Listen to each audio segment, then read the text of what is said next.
Hello viewers, நம்ம தொடர்ச்சியாக TNPSC previous year Tamil question பேப்பரை பார்த்துட்ருக்கோம். வாங்க இந்த வீடியோக்குள்ளே போகலாம். பாண்டவர்களிடம் தூது சென்றவர் யாருன்னு பார்த்தோம்னா விதுரன். அடுத்து நற்றிணை பாடல்களை தொகுப்பித்தவர் யார்? தொகுப்பித்தவர் பன்னாடு தந்த மாறன் பெருவெழுதி. இதுவே தொகுத்தவர் யாருன்னு தெரியாது. அடுத்தது டேஸ் நெடுநீர்வாய் கடிதனில் மட அன்ன கதியது செல நின்றார். இவ்வடிகள் இடம்பெற்றுள்ள நூல் கம்பராமாயணம். இது ஒரு மனப்பாட பாட்டுன்னு சொல்லலாம். அடுத்து இது பழைய ஓல்டு புக்கில் தான் இருக்குது, அதை பார்த்துங்க. புலனழு கற்ற அந்தணாளன் என பாராட்டப்படுபவர் கபிலர். இவரை பாராட்டியவரும் கேட்பாங்க, அதையும் ஞாபகம் வச்சுக்கோங்க. பாராட்டியவர் யாருன்னா மருகத்து நப்பசலையார் அப்படிங்கிறவர் தான் பாராட்டியிருப்பார். இவர் தான் பொய்யானாவிற் கபிலன் அப்படின்னும் பாராட்டியிருப்பார். அடுத்தது போகலாம். அடுத்து பொருந்தாத நூலை தேர்ந்தெடுத்து எழுதுக. புறநானூறு தான் பொருந்தாது, இது மட்டும் ஞாபகம் வச்சுங்க. இது 8 தொகை நூல், மற்றதெல்லாம் 10 பாட்டு. அடுத்து அறிவுடையோர் நட்பு எதனை போன்றது? வளர்பிறையை போன்றது. அடுத்தது பட்டியல் 1 2 பொறுத்துக. ஒழுக்கத்தின் எய்துவர் டேஸ் மேன்மை, இழுக்கத்தின் எய்துவர் எய்தாப்பழி, பொறையுடைமை உடையாரிடம் செல்வம் நிலைக்காது, ஒழுக்கமில்லாதவரிடம் உயர்வு இருக்காது. அடுத்தது வாய்மை எனப்படுவது தீங்கு தராத சொற்களை பேசுதல்.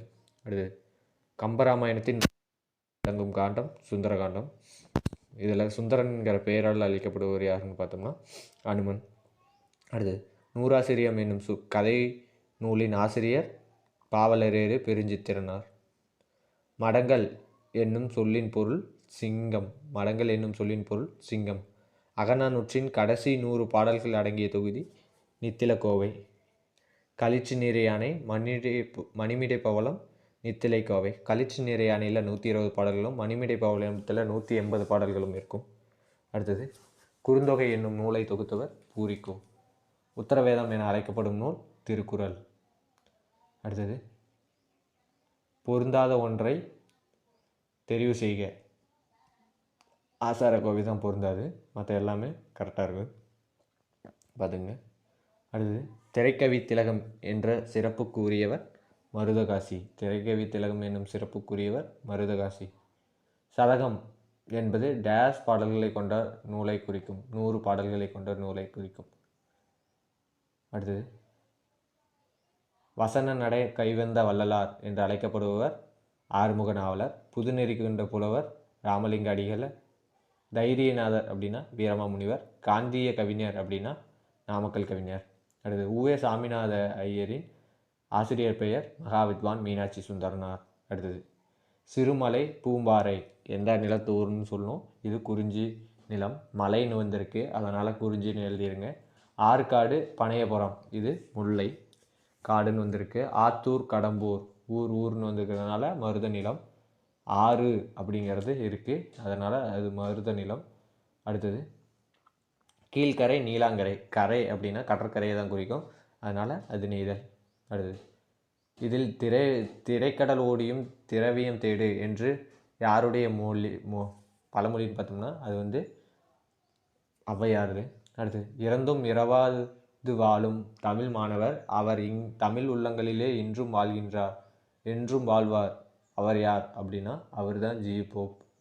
இந்திய நூலக தந்தை என்று அழைக்கப்படுபவர் சி ரா அரங்கநாதன்.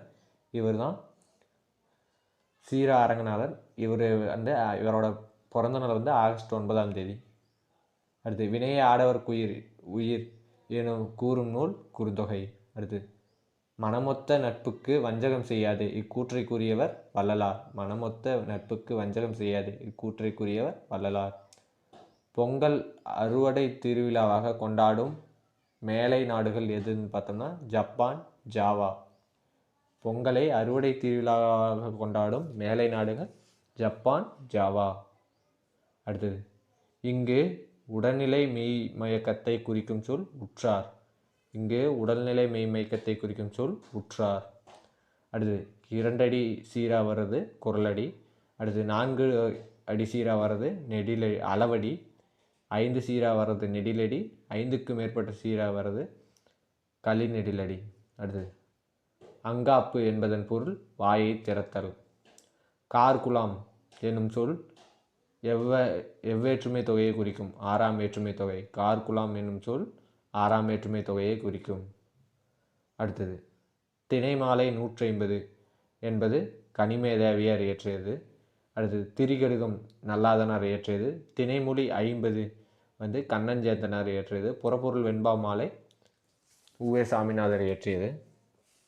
அடுத்தது இல்லை என்பதன் பொருள் இல்லை என்பதன் இலக்கண குறிப்பு தருக, குறிப்பு வினைமுற்று. அடுத்து மைட் இஸ் ரைட், இதன் தமிழாக்கம் வல்லான் வகுத்ததே வாய்க்கால். மைட் இஸ் ரைட்னா வல்லான் வகுத்ததே வாய்க்கால். இந்த ஆப்ஷனில் வலிமையே சரியான வழி அப்படிங்கிறது கரெக்டு தான். ஆனால் வல்லான் வகுத்ததே வாய்க்கால் அப்படிங்கிறது என்னன்னு தெரியாது. ஆனால் வலிமையே சரியான வழி அப்படிங்கிறது தான் இந்த 83க்கான ஆன்சர். அடுத்து குமரன் தென்னை, இது என்னன்னு பார்த்தோம்னா பொருட்பெயர். காடு மலை, இது இடப்பெயர். பூ காய் சினைப்பெயர். திங்கள் வாரம் காலப்பெயர். அடுத்தது அகரவரிசைப்படி சொற்களை சீர் செய்க. நாடு நுங்கு நெய்தல் நொச்சி, இதை ஞாபகம் வச்சுக்கோங்க. நானா நீனு நூனு அப்படி அந்த வரிசையில் போட்டோம்னா வந்துடும். அடுத்தது பிறமொழி சொல் தமிழ் சொல். ஐதீகம் அப்படின்னா உலக வழக்கு. இருதயம் அப்படின்னா நெஞ்சகம். ஆஸ்தி அப்படின்னா சொத்து. உபசரித்தல்னா விருந்தோம்பல். அடுத்தது பிறமொழி சொற்களை கலவாத தொடரை எடுத்தெழுதுக. வானூர்தி ஓர் அறிவியல் ஆக்கம், இதுதான் கலவாத சொல் தமிழ் சொல். உரிச்சொற்றொடர் அப்படின்னா தடக்கை. வினைத்தொகை அப்படின்னா சூழ்கலல். ஈறுகட்ட எதிர்மறை பெயரச்சம் கூவா. சொல்லிசை அளபடை தலிய. அடுத்தது ஜியு போப் தொகுத்த நூலின் பெயர் தமிழ் செய்யுட்கலம்பகம். ஜியு போப் தொகுத்த நூலின் பெயர் தமிழ் செய்யுட்கலம்பகம். அடுத்து கண்ணதாசன் படைத்த இனிய நாடகம் ராசதண்டனை. கண்ணதாசன் படைத்த இனிய நாடகம் ராசதண்டனை. வரலாற்றில் வள்ளியம்மையின் பெயர் என்றும் நிலைத்து நிற்கும் என்று காந்தியடிகள் எந்த நூலில் கூறினார்? தென்னாப்பிரிக்க சத்தியாகிரகம். அடுத்தது நான் தனியாக வாழவில்லை, தமிழனோடு வாழ்கிறேன் என்று கூறியவர், இக்கூற்று கூறியவர் தமிழ் மூச்சை விட்டு சென்ற நாள் 1953 செப்டம்பர் 17. யாருன்னு பார்த்தோம்னா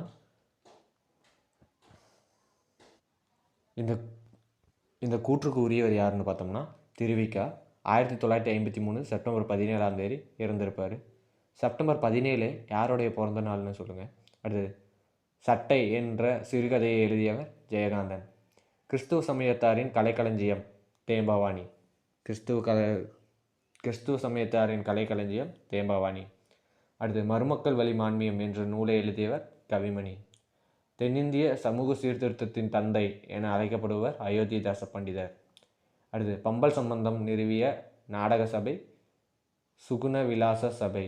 பம்பல் சம்பந்தம் நிறுவிய நாடக சபை சுகுண விலாச சபை. அடுத்து இந்திய அரசியலில் சாணக்கியர் என்று போற்றப்படுவர் ராஜகோபாலாச்சாரியார். பூக்களில் சிறந்த பூ பருத்திப்பூ என்று கூறியவர் திருவி கல்யாண சுந்தரனார். குயில் என்ற இதழை நடத்தியவர் பாரதிதாசன்.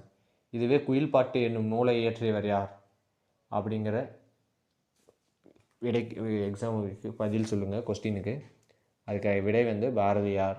குயில் அப்படின்னு இருக்குது, இதை வச்சு கன்ஃபியூஸ் ஆகிக்காதீங்க. இதோட இந்த வீடியோ முடியுது. இந்த வீடியோ பிடிச்சிருந்தால் லைக் பண்ணுங்கள், ஷேர் பண்ணுங்கள், சப்ஸ்கிரைப் பண்ணுங்கள். நன்றி.